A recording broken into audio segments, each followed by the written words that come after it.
Hi, it's Peter Zellens, Griniflix Adventure 8, and welcome to another video.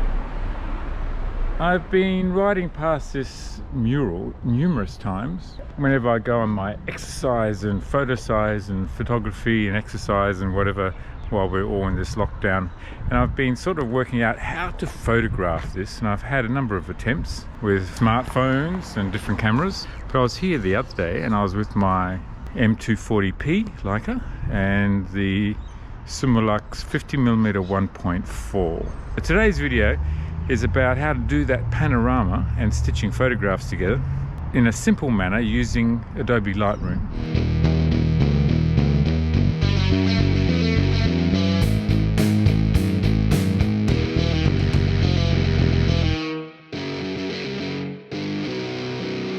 The other challenge that I have found in photographing this mural was that this is a pretty busy street, so there's always someone coming down here.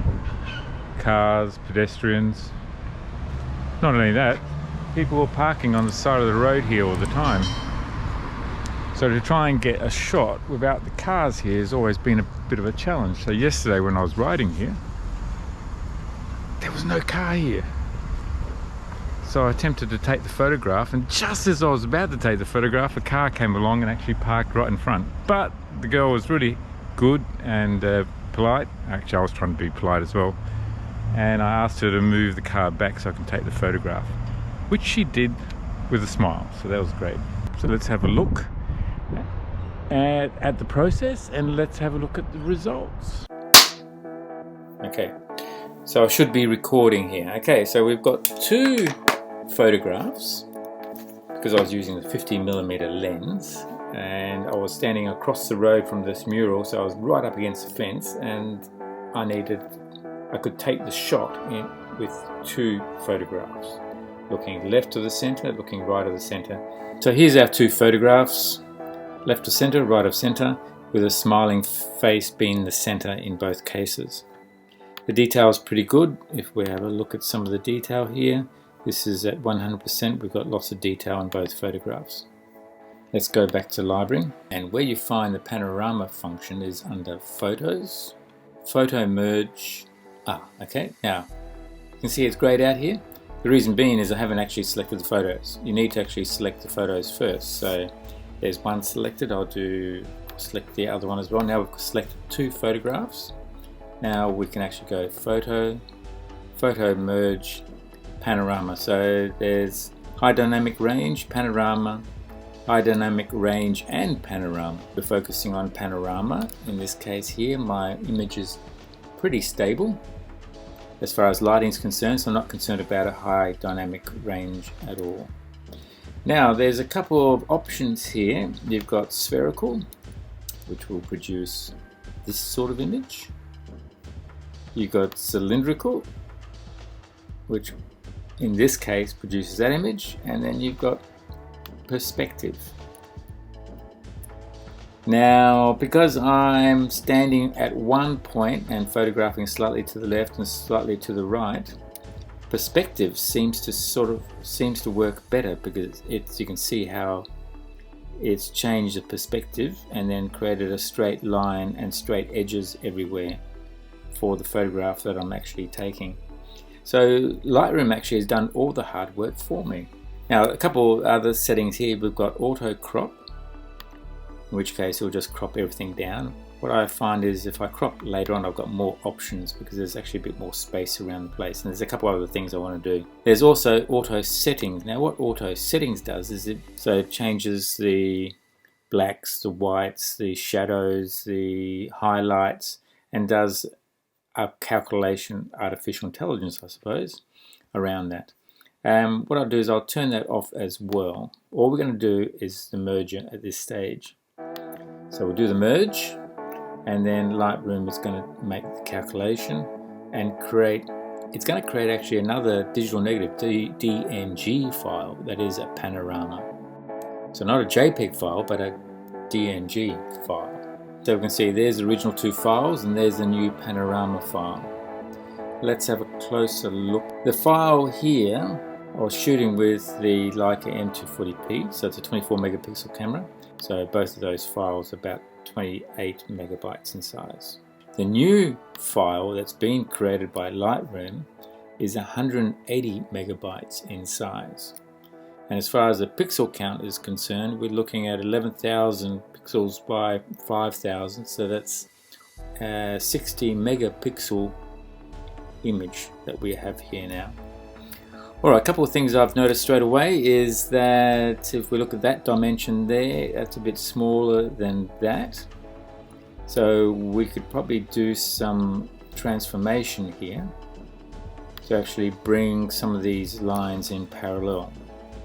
Because I didn't do auto adjustments, it's meant that all my exposure settings and sliders are just kept even. So I've kept that even. I haven't changed anything with regards to the exposures. But what I will do is I'll use the transform function, and it's the horizontal one that I want to adjust, so that I can actually bring the this dimension height to be about the same as that. Now we've got actually quite a rectangle here for the entire image, which is what I wanted. Okay, so now I will, instead of using the constrain crop, which then it does some weird things, if I press that, you can see it's chopped off that, and I can't get, can I get back to there? No. I find the best way to do that is actually do a crop using the crop tool, and then I can just bring that edge down if I want to keep that little chimney stack in the picture. I'll do that, and I can bring that bottom edge up like that, and I can bring the side in. Let's say I want to keep just that as my keep that in the image as well. So it's, anyone seeing this image can see that yes, it is a building, and it's part of its location as well, including this old rug that's being thrown down onto the ground. And we're happy with that. Press OK, and there's my image. Now, the great thing about it is I only had the 50mm lens with me at that time, but I've been able to create a wide-angle panorama image with straight lines everywhere by using Adobe Lightroom. And then I can do further adjustments with exposures and whatever is necessary. So, that's it. I hope that's been useful. The thing to be aware of, obviously, when you're doing these things, or maybe not so obvious, is that you do end up with a very big file, 180 megabytes in this case here, and it's a 60 megapixel image. Okay, so now that we've done a bit of cropping, we're down to 10,000 by say 4,000, so that's a 40 megapixel image. But obviously, it's a lot of detail. It's just loading the image right now. Detail to the very edge, shooting with a 50mm Summilux, which is already a really fine lens. We can see that we've got this magnificent detail everywhere, and we produce a beautiful image in colors and in detail, and potentially this image may well become a print of some kind, maybe one day. Like with most things, the easier it is to use, the more chances are that you will use it. If it's very complex to use, then if you're not using it on a regular basis, you just won't use it at all. And that's what I find with stitching in applications afterwards. It's got to be easy in order to be able to use it. Otherwise you have to go through a whole learning process. I find Adobe Photoshop obviously has huge functionality, and you can stitch and join anything. So if you're doing that all the time, it's a piece of cake. If you're not doing it all the time, then something like Lightroom seems to be much easier to use. Alright, well I hope that's been useful. If it has been useful, thumbs up. I really appreciate that. If you haven't already subscribed to the channel, please do subscribe. Press notifications and you'll be notified when the next video is out. Thanks very much for watching. Do comment. Are you doing panoramas? What's your preferred method? Is it a smartphone? Is it an app within the camera? Or do you actually stitch your photographs together as well? Comment.